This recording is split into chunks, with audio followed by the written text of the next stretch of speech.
ষষ্ঠ নামে শুরু করছি। প্রিয় শিক্ষার্থীবৃন্দ, আমি বিশ্বনাথ সরকার সিনিয়র শিক্ষক police school and college Bogura. আজ আমি তোমাদের সম্মুখে যে ভিডিও ক্লাসটি নিয়ে উপস্থিত হয়েছি সেটি হলো সপ্তম শ্রেণী বাংলা দ্বিতীয় পত্র ব্যাকরণ পাঠ 6 বাংলা উপসর্গ যোগে শব্দ গঠন পর্ব 2।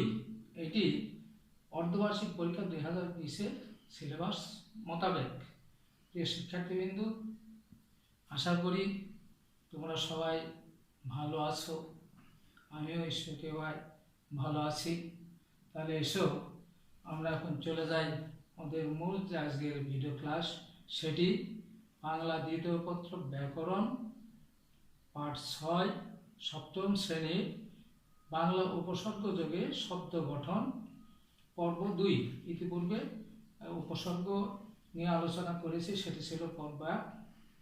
আজ এখন আমি পর্ব 2 এটি নিয়ে আলোচনা করছি। যেহেতু বাংলা উপসর্গ যোগে শব্দ গঠন, তাহলে আবার আমাদের উপসর্গের সংজ্ঞাটি আবারও জানা দরকার। প্রিয় শিক্ষার্থীবৃন্দ, সেটি হলো যেসব অব্যয়সূচক শব্দাংশ ধাতু বা শব্দের পূর্বে যুক্ত হয়ে নতুন শব্দ গঠনপূর্বক অর্থের সম্প্রসারণ, সংকোচন বা পরিবর্তন সাধন করে সেগুলিকে উপসর্গ বলে। ইতিপূর্বে আমি তোমাদের এই সংজ্ঞাটি বলছিলাম, আবারও শোনো। যেসব অব্যয়সূচক শব্দাংশ ধাতু বা শব্দের পূর্বে যুক্ত হয়ে নতুন শব্দ গঠনপূর্বক অর্থের সম্প্রসারণ, সংকোচন বা পরিবর্তন সাধন করে সেগুলিকে উপসর্গ বলে। তাহলে এখানে কিন্তু আসছে আমাদের শব্দ বলে একটা কথা। শব্দ কাকে বলে তোমরা তো জানোই, যে দুই বা ততোধিক বর্ণ বা অক্ষর একত্রিত হয়ে কোনো অর্থ প্রকাশ করলে তাকে বলা হয় শব্দ। আর সেই সঙ্গে আরেকটি বিষয় আছে, সেটি হলো ধাতু। ধাতু হলো কি? ক্রিয়ার মূলকে বলা হয় ধাতু। তাহলে এসে আমরা এখন এই বাংলা উপসর্গ যোগে শব্দ গঠন নিয়ে যাই। তাহলে উপসর্গ যেহেতু আলোচনা করতে হয় আমাদের, ইতিপূর্বে আমি তোমাদের সম্মুখে উপসর্গ নিয়ে আলোচনা করেছি, উপসর্গের শ্রেণী বিভাগ নিয়ে আলোচনা করছি। আমার মনে হয় তোমাদের সেটি সবারই মনে আছে। তাও তথাপি আজ একবার আবারও সেই উপসর্গ শ্রেণী বিভাগ বলছি, তোমরা শোনো। উপসর্গ হলো 3 প্রকার। সেগুলি বাংলা উপসর্গ, সংস্কৃত বা তৎসম উপসর্গ, বিদেশি বা বৈভাষিক উপসর্গ। প্রিয় শিক্ষার্থীবৃন্দ, যেহেতু আজ আমরা বাংলা উপসর্গ যোগে শব্দ গঠন নিয়ে আলোচনায় যাচ্ছি, তাহলে অবশ্যই আমাদের জানা দরকার যে বাংলা উপসর্গ কয়টি কি কি। ইতিপূর্বেও বলেছিলাম, তথাপি আজ আরেকবার তোমরা শোনো বিষয়টা। বাংলা উপসর্গ হলো মোট 21টি। সেগুলি হলো অ অর্থাৎ স্বয়, অঘা, অজ, অনা, আ, আর, আন, ভাব, ইতি, উন বা উনা, কদ, কু, নি, পাতি, বি, ভর, রাম, স, সা, সু, হা। এই বাংলা উপসর্গ 21টি। এগুলি নিয়ে আজকে আমরা কি করব? শব্দ গঠন করব। তাহলে এখন আসি আমরা বাংলা উপসর্গ শব্দ গঠনের। দেখো তোমরা বোর্ডে কিছু অংশ লিখে রেখেছি, সেগুলি আগে দেখো, বোর্ডে লক্ষ্য করে দেখো। উপসর্গগুলি লেখা আছে এবং উপসর্গ যোগে গঠিত শব্দগুলি এবং তার উদাহরণ লেখা আছে। উপসর্গ অ দিয়ে যদি উপসর্গ যোগে শব্দ গঠন করি আমরা, তার উদাহরণগুলি হলো অকাশ, অচিন, অজানা, অখুশি, অচেনা, অমিল, অকাল, অবেলা, অনর। আবারও বলছি, উপসর্গ, এটা একটি উপসর্গ। এই উপসর্গ যোগে গঠিত শব্দ, তার উদাহরণ হলো অকাশ, অচিন, অজানা, অখুশি, অচেনা, অমিল, অকাল, অবেলা, অনর। এবার আসছে আমি উপসর্গ অঘা। অঘা উপসর্গটিতে গঠিত উপসর্গ, বাংলা উপসর্গ যোগে গঠিত শব্দ, তার উদাহরণ হলো অঘাচণ্ডী, অঘারাম। এরপরে আসছে বাংলা উপসর্গ অজ এর উদাহরণ, বাংলা উপসর্গ যোগে অজ দিয়ে শব্দ গঠন যেটি, সেটির উদাহরণ অজপাড়াগা। অজপাড়াগা তো বোঝো শিক্ষার্থীবৃন্দ তোমরা, একবার নির্ভীক পল্লীগ্রাম যেটা, সেটাকে বলা হয় অজপাড়াগা, যেখানে যোগাযোগ তেমন সুবিধাজনক না, সেই রকম গ্রামকে বলা হয় অজপাড়াগা। অজমূর্খ, খুবই মূর্খ, একদম লেখাপড়া বুদ্ধিশুদ্ধি কম, তাদেরকে বলা হয় অজমূর্খ। অজ পুকুর। এবার আসছে উপসর্গ অনা। অনা উপসর্গ দিয়ে এই উপসর্গ সহযোগে শব্দ গঠনের উদাহরণ হলো অনাবৃষ্টি, অনাদর, অনাসৃষ্টি, অনাচার, অনামুখ, অনাদায়। আবার বলছি অনা দিয়ে, অনা উপসর্গ দিয়ে আবারও বলছি উদাহরণগুলি শব্দের: অনাবৃষ্টি, অনাদর, অনাসৃষ্টি, অনাচার, অনামুখ, অনাদায়। প্রিয় শিক্ষার্থীবৃন্দ, এবার আসো উপসর্গ আ, সরিয়া দিয়ে আমরা এবার সরিয়া দিয়ে তার উদাহরণ, মানে যে বাংলা উপসর্গ সরিয়া, এইটি দিয়ে উপসর্গ গঠিত শব্দগুলি, তার উদাহরণ হলো আকারা, মানে কারা নয়, অধোয়া, এগুলো তো অর্থ বুঝতেই পারছো তোমরা, অধোয়া ধোয়া নয়, আলুনি, লবণের অভাব, অর্থাৎ যখন লবণের অভাব হয় কোনো খাদ্যদ্রব্যে বা কোনো তরকারিতে, তখন তাকে আলুনি, আমাপা, আঘাটা, আকাট, আকাল, আকাঠা, আকাঠা, কাঠা নয়, আর।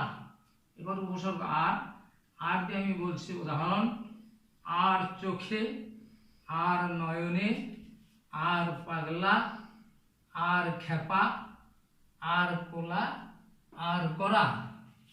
আবার বলছি আর দিয়ে উপসর্গ আর, এইটি দিয়ে গঠিত শব্দ: আর চোখে, আর নয়নে, আর পাগলা, আর খেপা, আর কোলা, আর গড়া। শিক্ষার্থীবৃন্দ, এবার আসো উপসর্গ আন। আন দিয়ে গঠিত শব্দের উদাহরণ হলো আন কোরা, আন চান, আনমনা। আবার বলছে আন দিয়ে, আন দিয়ে হলো কি বললাম? আন কোরা, আন চান, আনমনা। এবার সব আপ, আরেকটি বাংলা উপসর্গ আপ, এটি দিয়ে আপসায়া, আবডাল। প্রিয় শিক্ষার্থীবৃন্দ, এরপর আমরা আসছি আবের পরে যে উপসর্গটি বাংলা উপসর্গ, সেটি হলো ইতি। ইতি দিয়ে আমি বাংলা উপসর্গের শব্দ গঠন তারই উদাহরণ বলছি: ইতি কর্তব্য, ইতি পূর্বে, ইতি কথা, ইতিহাস। প্রিয় শিক্ষার্থীবৃন্দ, তোমরা মনোযোগ সহকারে শোনো। উন, বাংলা উপসর্গ উন। উন দিয়ে আমি তোমাদের সম্মুখে এখন বলছি বাংলা উপসর্গ উন সহযোগে উপসর্গ যোগে যে শব্দ গঠন, সেটির উদাহরণ: উন পাজুরে, 19, উনবর্ষা। এরপর সব কদ, কদ বেল, কদর্য, কদাগার।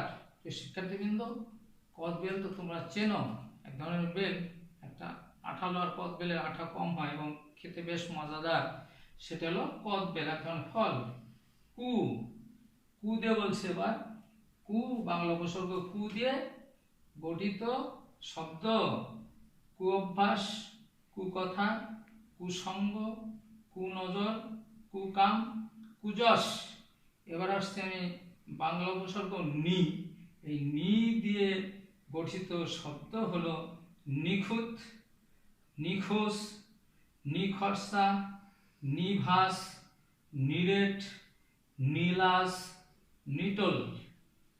শিক্ষার্থীবৃন্দ, এবার আসছি বাংলা আরেকটি উপসর্গ, সেটা হলো পাতি। যে 21টি শোনাইছিলাম তোমাদের উপসর্গ 21টি তারিখ, আরেকটি হলো পাতি। এই পাতি উপসর্গের গঠিত শব্দ বলছে এখন: পাতি কাক, পাতি হাঁস, পাতি লেবু, পাতকুয়া। পাতি কাক মানে ছোট সাইজের এক ধরনের কাক আছে, তাকে বলে পাতি কাক। আরেকটা কাক আছে, তাকে বলা হয় দাঁড় কাক, বড় সাইজের। আরেকটা পাতি হাঁস, হাঁস বিভিন্ন ধরনের, তার ভিতরে আমাদের দেশি যে হাঁস, সেই হাঁসগুলিকে বলা হয় পাতি হাঁস। আর পাতি লেবু, পাতকুয়া।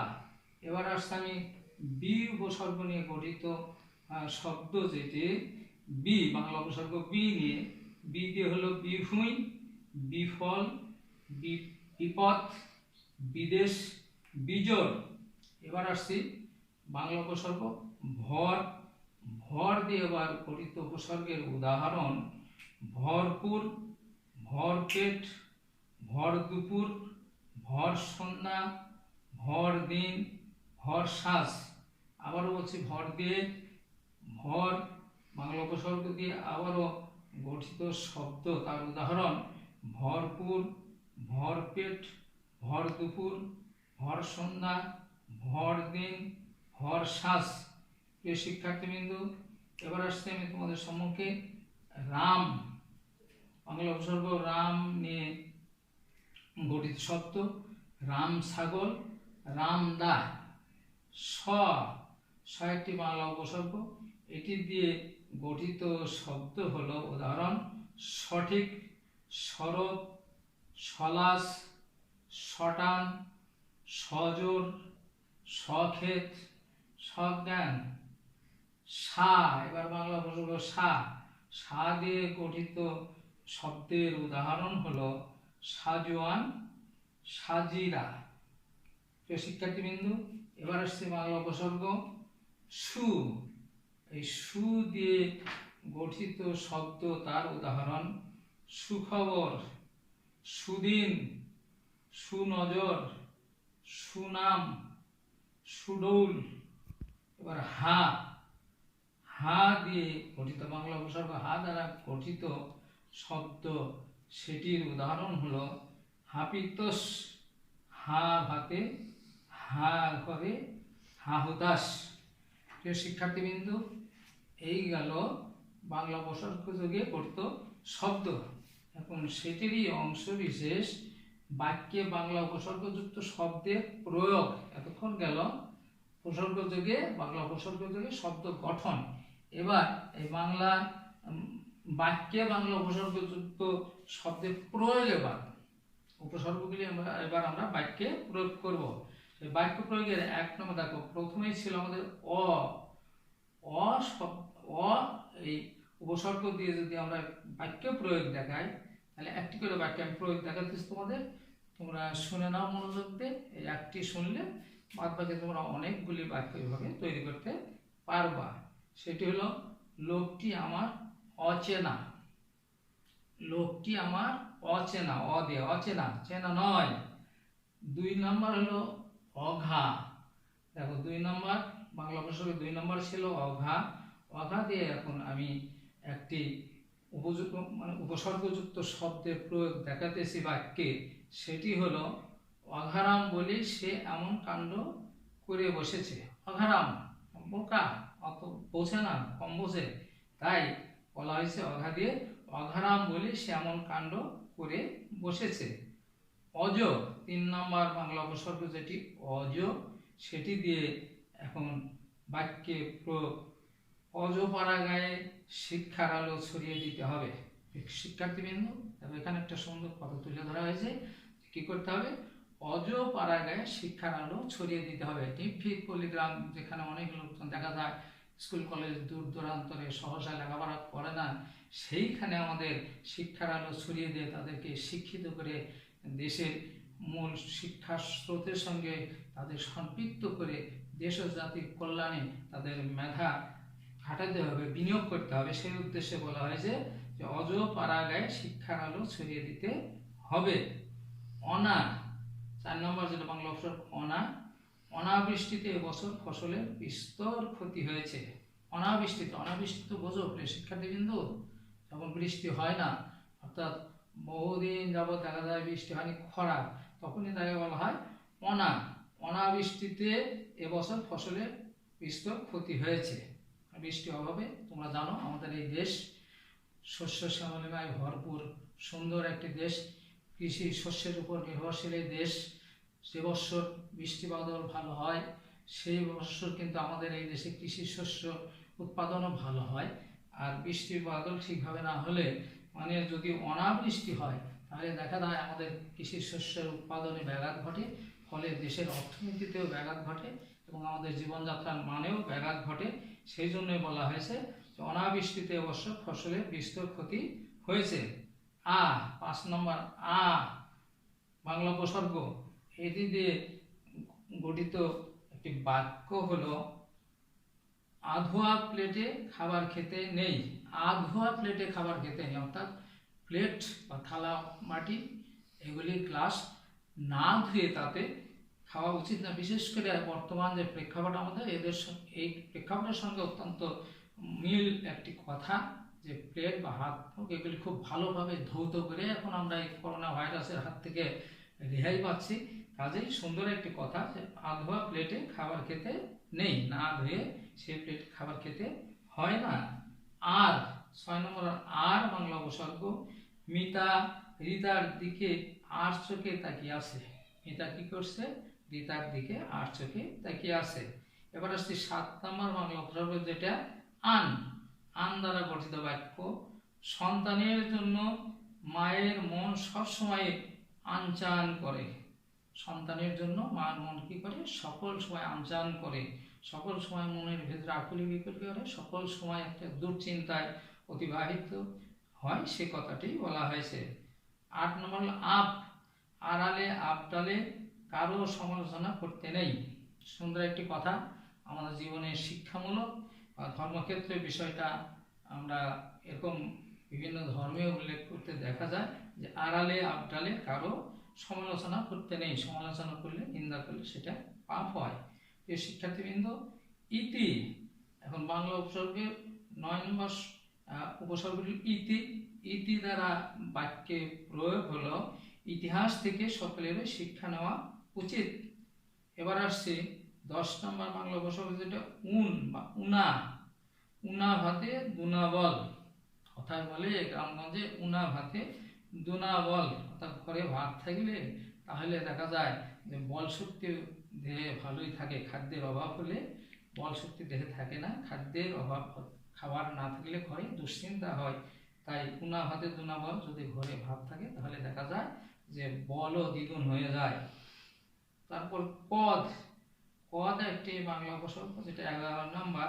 এইটিতে এখন একটি বাক্য প্রয়োগ দেখো তোমরা, সেটি হলো কদবেলে প্রচুর ভিটামিন আছে। কদবেল সম্বন্ধে ইতিপূর্বে বলেছি।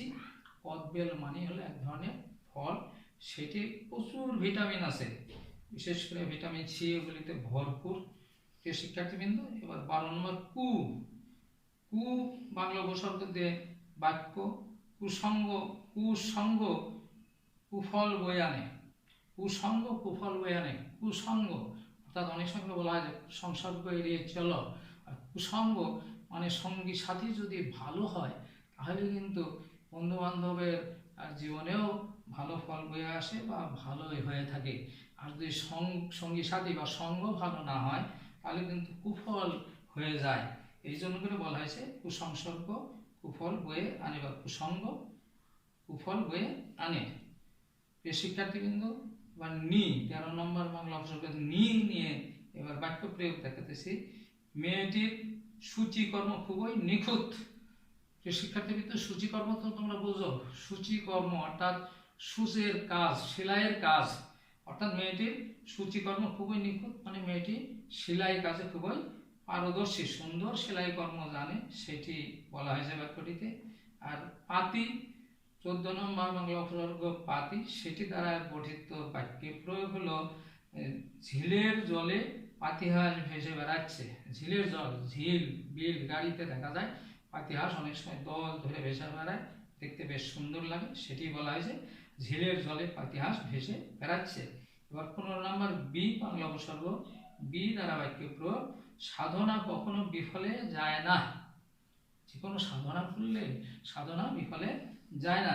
প্রিয় শিক্ষার্থীবৃন্দ, এখন ভর দুপুর একটু পরে বের হোক। ভর দুপুর, এখন ভর দুপুর, পুরা দুপুর কালে একটু পরে বের হোক। দুপুর বেলায় কথায় কথায় বলে যে পুরা দুপুরে বা ভর দুপুরে বের হইতে হয় না। রাম ছাগলের বাচ্চাটা তিরিং বিরিং করে লাফাচ্ছে। প্রিয় শিক্ষার্থীবৃন্দ, রাম ছাগল তো তোমরা চেনো। রাম ছাগল হলো যে ছাগলগুলি দেখো কানগুলি বেশ লম্বা চড়া হেলে থাকে, সেই ধরনের ছাগলকে বলা হয় রাম ছাগল। সেই রাম ছাগলের বাচ্চাটা তিরিং বিরিং করে লাফাচ্ছে। 18 নম্বর বাংলা উপসর্গ সঠিক উত্তরে টিক চিহ্ন দাও। 19 নম্বর বাংলা উপসর্গ যেটা সেটা হলো সা। সা দ্বারা এবার বাক্য প্রয়োগ।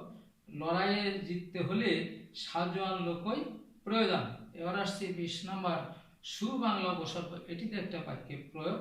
সৎকর্ম সুনাম বয়ে আনে। তোমরা সবাই জানো সৎকর্ম করলে তার ফলে সুনাম বয়ে আসে।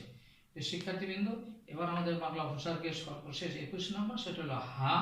হা দ্বারা এখন একটি বাক্য প্রয়োগ দেখাচ্ছি, সেটা হলো হা ভাতে ছেলেটার জন্য মায়ের কত হাপিত্যেস। প্রিয় শিক্ষার্থীবৃন্দ, হা ভাতে ছেলেটার জন্য মায়ের কত হাপিত্যেস। হা ভাত মানে ভাতের অভাব।